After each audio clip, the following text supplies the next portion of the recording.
Hey guys, it's Chris from TrueVan, and on a hot desert day like this, I wanted to take the opportunity to make a video guide on how we stay cool out on a hot summer's day. Whether you're in the desert, by the beach, up in the woods, wherever you are, you're gonna get hot. So this video is a guide to helping you guys staying cool when it's kind of unbearable outside.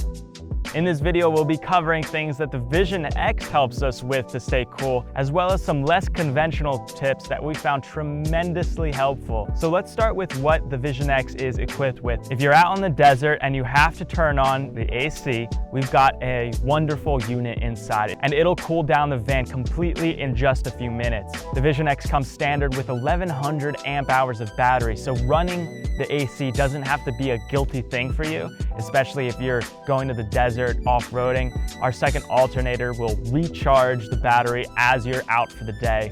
But don't worry about running out of power. It's going to run for several days on full blast without taking away your battery. The way that we use the Colby Mach 10 is actually less conventional. We don't typically need to cool down the entire van. What I mean by that is we only need the front half or the back half cooled down at any given time. So what we actually have done is use our privacy door by opening it up so that cold air only blasts in one area of the van, making it significantly more efficient. In most environments, all you'll need to do is open up the privacy door, close one of those vents. You'll never have to run it again as long as that privacy door stays closed. AC is cool, but let's just say it's not 100 degrees and you don't need to waste that power. I get it. Right next to the front door, we have a max air fan. Now, this fan has 4 speed settings.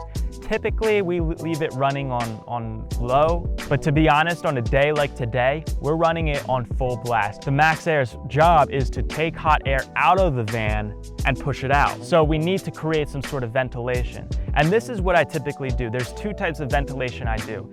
In the rear, over the bed, there's a skylight. What I do is open up that skylight, close the bug net, and that creates a sort of ventilation through the van. Now, in most cases, this is absolutely the best thing to do.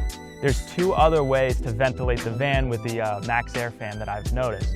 The first being is if you open the sliding door, that type of cycle actually keeps the van really, really cool, even in extreme temperatures. It'll keep the front half of the van cool, not the back half so much, but all you have to do is make sure that your van is not oriented where the sun is shining in. You want the closed side of the van taking the brunt of the heat. As long as you have the shady side there, you're gonna be bringing in cool air, and it's gonna feel amazing. Now, if you wanna cool down the back, my advice is to open up the back doors, keep that screen down because we don't want any direct sunlight, close the sliding door, and create a ventilation loop between the bug net in the rear and that max air fan. It's gonna create an air current, and it'll cool down the back relatively well. Now, the other very important tip is insulation. Insulation isn't just for keeping things warm, it's for keeping the heat out in extreme temperatures. So when I say you could orient your van so that the closed side of the van is facing the sun, the reason we could do that and no heat seeps through is because of how well insulated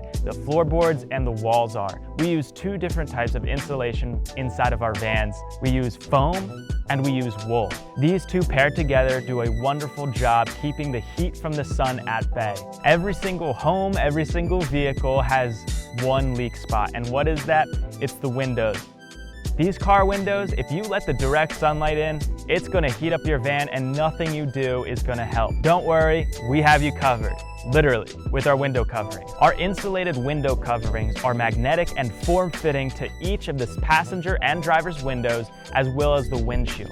I'm telling you, in order to have a cool day, you have to have these window coverings up, at least on the sides that the sun is facing. For me personally, I always keep the windshield cover up, it's just there. And then what I do to let as much light in as possible is whichever side of the van the sun is at, I cover that side with a window covering and let the other one stay exposed. If it's unbearable, I just cool it off completely and there we go. But in most cases, that's good enough, just having one of those driver's or passenger sides covered up. Now, the last feature on the van that helps with cooling tremendously, especially if you're doing the ventilation thing that I talked about earlier, you want to create shade.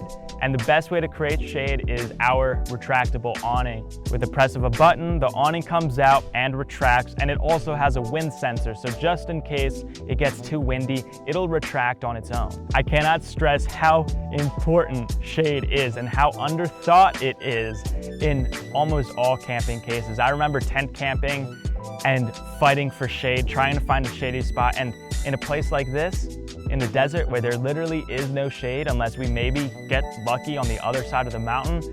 But when the sun's at its highest, we're not gonna be so lucky. Shade is the only thing on your mind. What also happens is the sand underneath stays cool, which lets out cooler air so that the max air fan sucks it in and it creates a better ventilation when that front door is open. Of course, you have to stay hydrated, have ample amounts of water. And you could stay cool with the water as well by taking showers. Not only do we have the indoor shower, but we have the outdoor shower that allows you to cool down. But hydration is really, really key, including the things that you put into your body to fuel. So for example, every time that we come out to the desert, we're making smoothie bowls. Smoothie bowls help you stay cool throughout the day, and it's a delicious treat to make. Now, it's important to have sunscreen on, but sometimes, like myself, I'm a culprit of this. I forget to reapply. So what do? I buy clothing that's UV resistant. So this shirt that I'm wearing is completely, it covers your hands and it covers my arms and even has a hood. And it is SPF 50 rated, which is really amazing. So I just do this and then put on a hat and I'm set. And it's a long sleeve, but I'm super cool even on a hot day. All I should have right now is a hat and I'm good to go. And here's the least conventional tip, is to get peppermint essential oils and rub it on your wrists, rub it on your neck, rub it wherever you have like glands, maybe on the back of your knees. And what that's gonna do is when there's a breeze, it's gonna feel like super cold against that peppermint oil. Anyway, guys, thanks for staying cool with me in this video. And if you wanna see more videos like this one, be sure to subscribe. We'll be uploading a lot more.